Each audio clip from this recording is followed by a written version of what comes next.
up? Mag-mini vlog lang tayo. Check natin guys.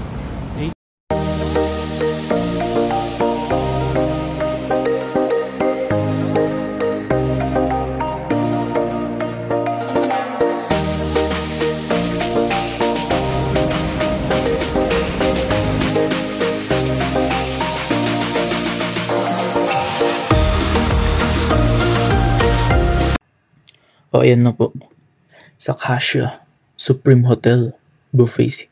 Andyan na po yung mga schedule and no leftover policy. Bibilisan lang natin dito kasi mahihain ng tao na yun.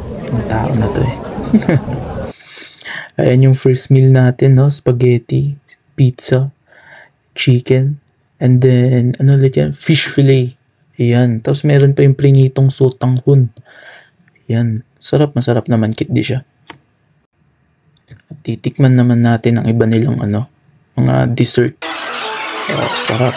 Yan, sige, kain. Kain lang ng kain. Siyempre pagkatapos nun, ang paborito ko na prutas, ang watermelon. Ayan, kakain lang ulit ng watermelon ng person. Pagtapos nyan, yung siomay naman nila na pinakamasarap. Yan, ewan ko ha. Pero nung kinakain ko yung siomay, ayan, pinili sa pira. Ano tawag dito? Ayan. Tapos papakita ko yung picture. 1, 2, 3. Ayan may pansit siya. Ewan ko, ganun ba talaga yun? Tapos may mga cupcake sila. Ayan, palitaw. And bread nila na maliliit. Cute naman. No? Tapos masarap rin yung mga drinks nila. Orange, Nestea. Tapos may water. Ayan. Sige, bilisan ko ulit yan kasi nahihiya na ako. Bye! Thank you sa panonood.